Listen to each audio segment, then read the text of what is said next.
1. The weight of the wrong path.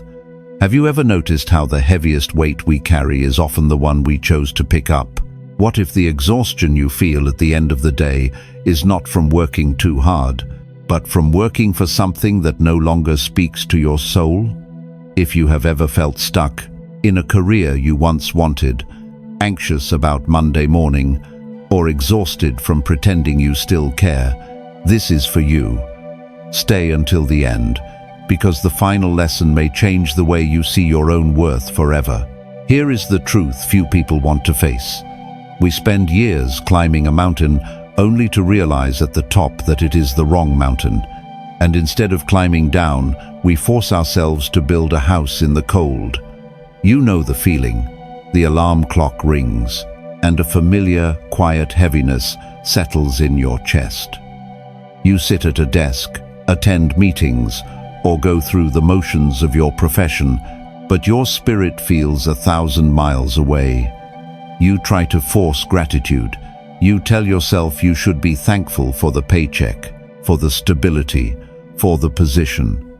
But deep down there is a persistent ache, the feeling that your life energy is being traded for something that holds no meaning. You feel trapped, not by physical walls, but by expectations, obligations, and the terrifying fear of starting over. Buddhist wisdom teaches us about the nature of clinging and the subtle, constant pain of resisting what is. In Buddhist thought, much of our suffering comes from our refusal to accept that things change, especially ourselves. We cling fiercely to a past version of who we were. We hold on to the person who chose this career 5, 10, or 20 years ago. We refuse to accept that the person we are today requires something entirely different to bloom. Imagine a traveler who builds a heavy, sturdy wooden raft to cross a dangerous, raging river. The raft saves their life. It is exactly what they needed. But once they reach the safe, dry shore, instead of leaving the raft behind, they pick it up. They hoist it onto their back and carry it into the dense forest. They become exhausted, collapsing under the immense weight, sweating and suffering. They refuse to put it down, simply because the raft was once valuable to them. This is what we do with our lives. We hold on to a job title because it took years of studying to earn it. We cling to a profession because it is how we introduce ourselves to the world. We wrap our entire identity in what we do from 9 to 5. And when the work becomes a burden, we drag it through the forest of our lives, suffocating under its weight. Ask yourself, are you holding on to this path because it still serves your journey, or because you are terrified of who you will be without it? What are you afraid will happen if you simply admit that you have outgrown this space? Pause, breathe, observe the resistance in your chest. You do not have to quit tomorrow. You do not have to burn the bridge today. Just allow yourself to feel the truth without trying to fix it immediately. Let the feeling of being misaligned rise to the surface without making it a crisis. You are allowed to change your mind. You are allowed to outgrow the things you once prayed for. Acknowledging that you feel trapped is not a failure. It is the first moment of deep honesty. But realizing you are carrying the raft is only the beginning. Because before you can find true peace, you must first unlearn a dangerous illusion you have been taught about your own value. And this is where the next truth begins. 2. You are not what you produce. What if your true value has absolutely nothing to do with what you achieve today? Here is a truth that the modern world tries very hard to make you forget. You are a human being, not a human doing. The tighter you tie your self-worth to your daily output, the more you will suffer. We are raised in a society that constantly asks us, "What do you do?" from a very young age.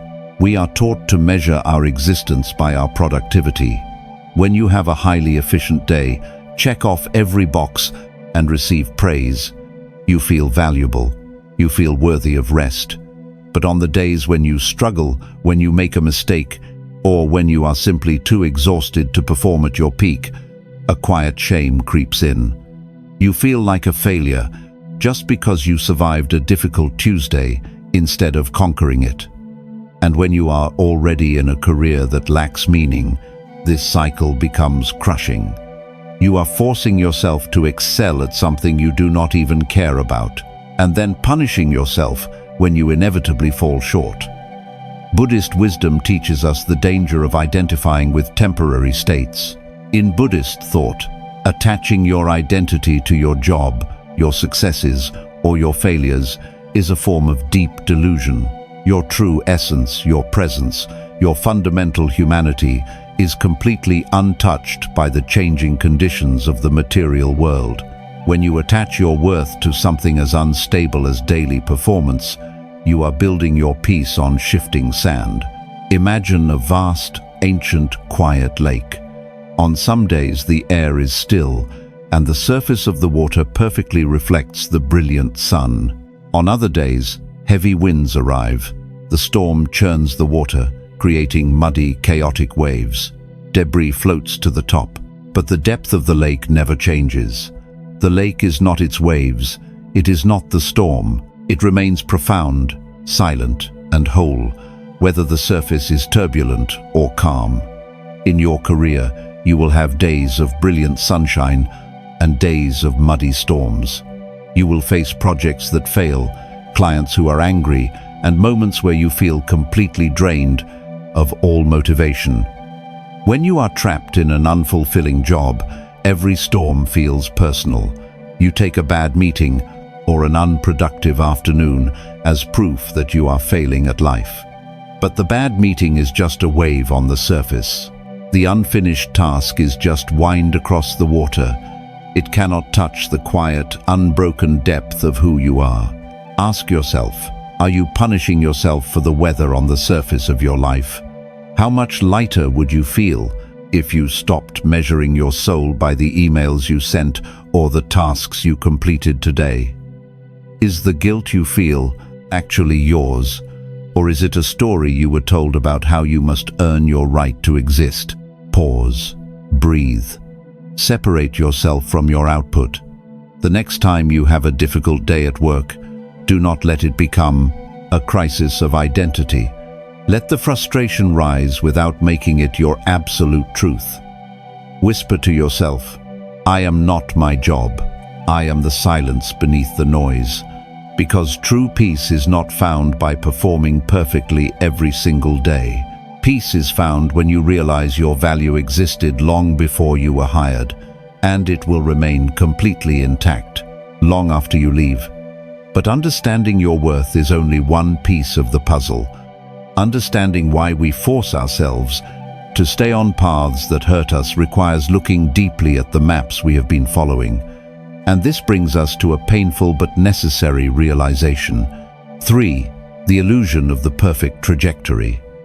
What if the map you have been desperately trying to follow was drawn by someone who did not know your soul? Here is a truth about the timeline you are trying to keep up with. It does not exist. We are taught from a very young age to believe in a straight line of success. Go to school, pick a path, climb the ladder, secure the title, and stay there. When you realize the career you have chosen feels hollow, a deep panic sets in. You look around at peers who seem perfectly content in their upward climb, and you feel a profound sense of falling behind.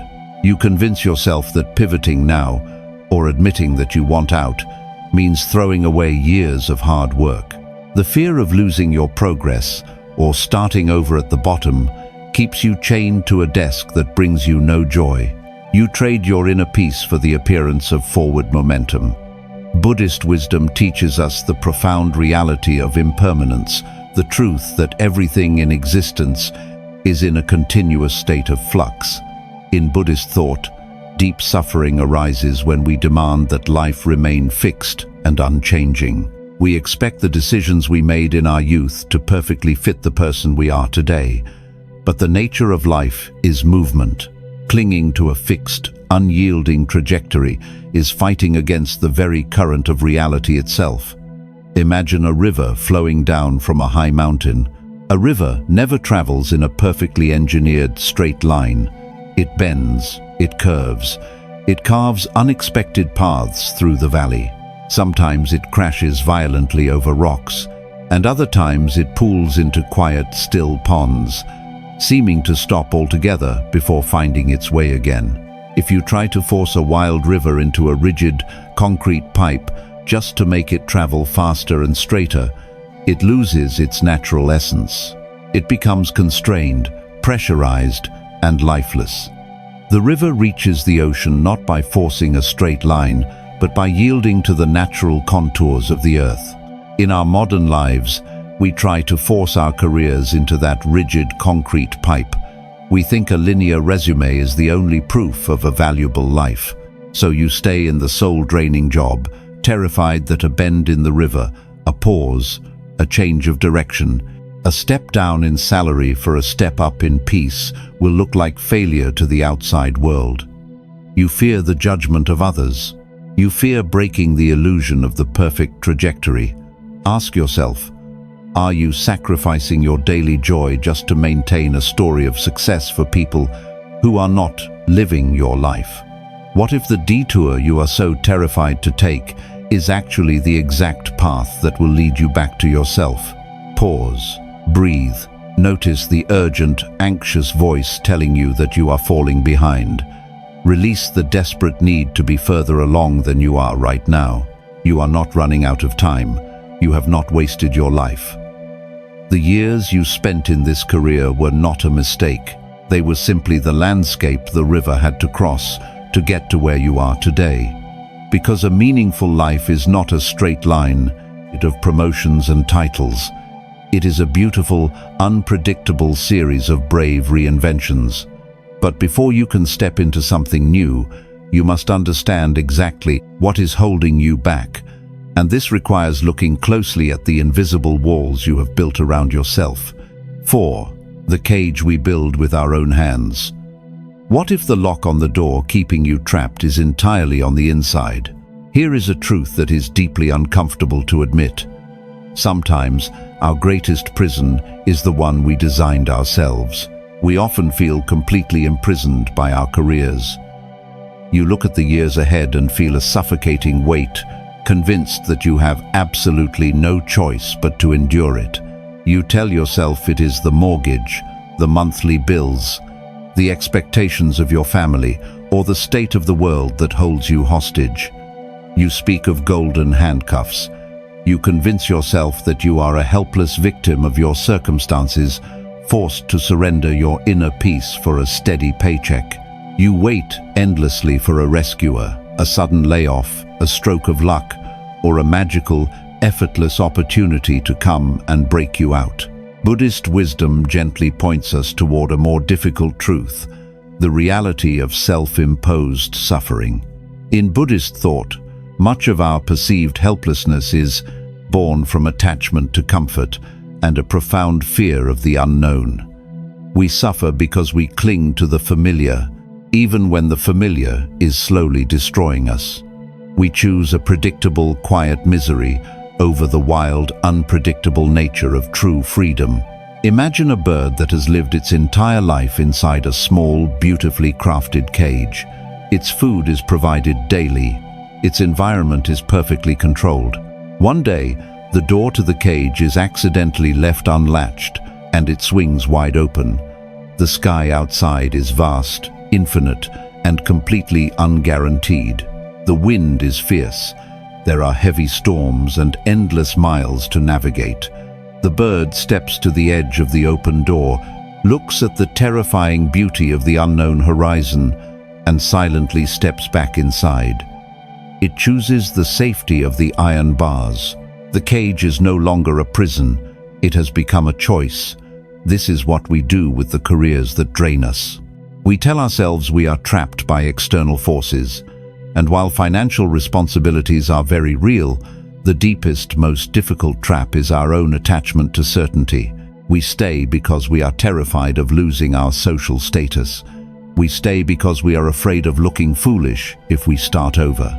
We stay because the pain of a meaningless job is a pain we already know how to survive, while the pain of reinventing ourselves is completely unknown. We complain endlessly about the bars of the cage, but we refuse to fly through the open door because we have forgotten that we were born with wings. Ask yourself, are you truly trapped, or are you simply terrified of the unknown? Are you staying because there is no way out, or because you are avoiding the deep discomfort of taking a leap? Pause, breathe. Look honestly at the walls of your current life. You do not have to fly away today. You do not have to blindly step into the void without a plan, but you must stop telling yourself that you are a helpless prisoner to a life you are actively choosing to maintain. Because the moment you take responsibility for your cage is the moment you realize you hold the key, but realizing the door is open is only the first awakening. Before you can safely step through it, you must learn how to survive the space you are currently in without losing your soul. And this requires finding a quiet stillness in the very center of the noise. 5. Finding the anchor within the storm. What if the chaos around you does not require your participation? Here is a quiet truth about surviving the days that feel unbearable. You cannot stop the storm, but you can choose where you stand inside it. When you realize you want to leave a career, every remaining day suddenly feels twice as hard. The emails, the urgent demands, the artificial panic of the workplace, they all begin to grate on your spirit. You feel yourself reacting to everything. You become easily frustrated, completely drained by the end of the shift, and overwhelmed by the sheer volume of tasks that feel utterly meaningless. You are exhausted not just from the heavy workload, but from your own constant, grinding emotional resistance to being there. You are fighting the reality of your current situation every single minute of the day. Buddhist wisdom teaches us the profound practice of equanimity, the ability to remain internally balanced, regardless of external circumstances. In Buddhist thought, suffering intensifies when we mistakenly merge our inner state with our outer environment. When urgency or panic arises in a room, we unconsciously absorb it. But true mindfulness is learning to observe the chaos without becoming the chaos. It is mastering the sacred silent pause between a difficult event and your reaction to it. Imagine a solitary, ancient tree standing on the edge of a wild valley. A violent storm rolls in. The sky darkens, the wind howls, and the heavy rain lashes sideways. The higher branches of the tree are whipped violently back and forth in the gale. But beneath the soil, hidden from the world, the roots are deep, thick, and completely unmoved. The tree does not try to fight the wind. It does not panic and try to stop the rain. It simply holds its ground, letting the fierce weather rage all around it, trusting the depth of its roots, and knowing the storm will eventually exhaust itself. The chaotic days in your unfulfilling job are nothing but passing weather. Your manager's sudden urgency, the difficult client, the overwhelming inbox, these are just wind and rain. When you lack an internal anchor, you get swept away in their panic. You absorb the intense stress of a deadline that, in the grand scheme of your beautiful life, does not actually matter. You allow the artificial pressure of a loud room to dictate the quiet peace of your soul. You let the wind tear you from the earth. Ask yourself, are you absorbing the panic of the people around you? How much of your vital energy are you wasting by fighting the reality of a difficult Tuesday instead of simply letting the hours pass? Is the stress you feel actually yours, or did you just adopt it from the environment? Pause, breathe, observe the urgency without adopting it as your own. When the noise of the day rises, drop your roots deep into the silent earth. You can fulfill your responsibilities without sacrificing your inner calm. Do the required work, but do not hand the work your spirit, because you can exist in a loud, stressful room while keeping a profoundly quiet room inside your own mind. But surviving the storm while you prepare for a new life requires a subtle, powerful shift in how you view your daily output. And this leads us to a strange, almost contradictory secret to finding freedom right where you are. 6. The art of detached excellence. What if doing your job well was actually the secret to letting it go? Here is a truth that sounds like a contradiction. You can perform with absolute brilliance without attaching a single piece of your soul to the result. When you are deeply unfulfilled in your career, your natural instinct is to pull away. You begin to do the bare minimum, quietly resenting every task that crosses your desk. Or conversely, you try to overcompensate, grinding away in desperate hope that praise will finally make the job feel meaningful. Both extremes bring misery. When you resent the work, every email feels like a heavy stone. You suffer not just from the labor, but from the massive friction of your own resistance. You hate being there, so you make the act of being there as painful as possible. Buddhist wisdom introduces us to the beautiful practice of mindful presence and non-attachment.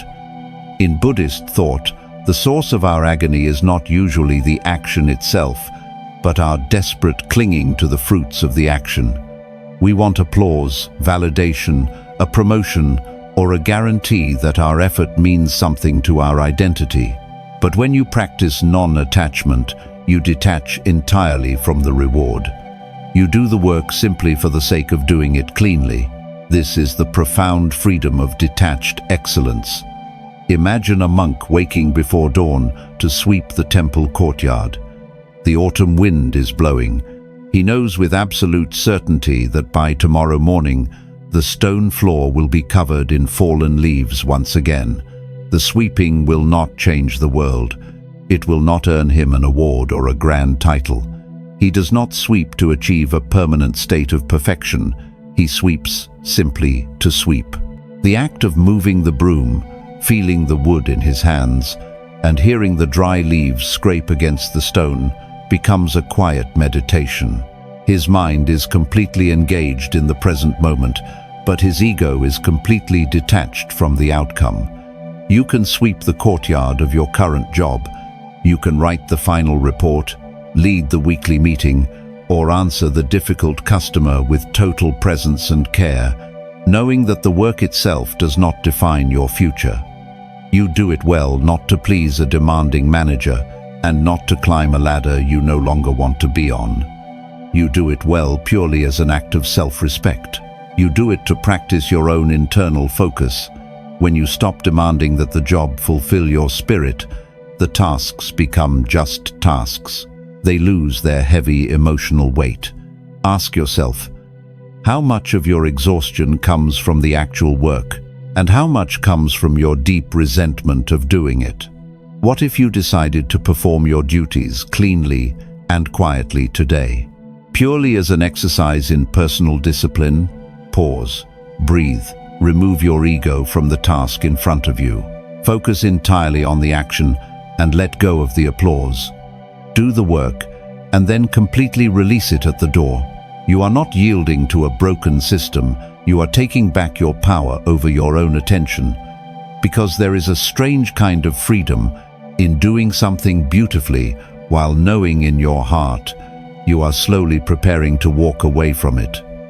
But to know when it is truly time to step into the unknown, you must learn how to hear the whispers beneath the noise, and this requires a different kind of courage. 7. Listening to the quiet voice of change.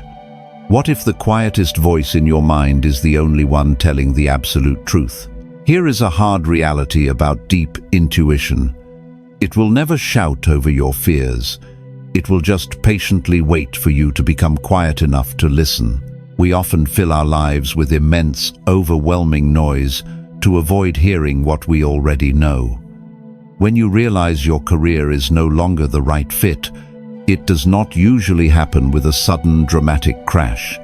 It starts as a whisper, a quiet, heavy realization on a Tuesday afternoon, a fleeting thought during your morning commute. But instead of listening, you turn up the volume of your life. You stay late at the office. You consume endless media.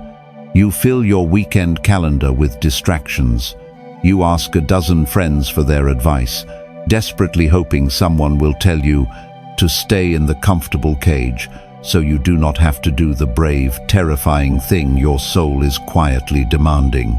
You exhaust yourself running from a truth that is already inside you. Buddhist wisdom teaches us the profound value of silence and deep observation. In Buddhist thought, the endless, frantic chatter of the mind, the anxieties, the rationalizations, the loud opinions of society is just surface noise. Beneath that chaotic noise lies your deep, inherent wisdom. But this quiet wisdom can only be accessed through stillness. We suffer immensely because we allow the loud, fearful ego to dictate our path, completely ignoring the calm, steady truth that lives within the center of our being. Imagine a deep, ancient well in the center of a bustling, noisy village. Every day, the villagers shout over one another, dropping heavy buckets, stones, and tools into the water, constantly churning up thick mud and debris. If you look down into the well during the chaotic day, the water is dark, opaque, and violently swirling. You cannot see the bottom. You cannot see your own reflection.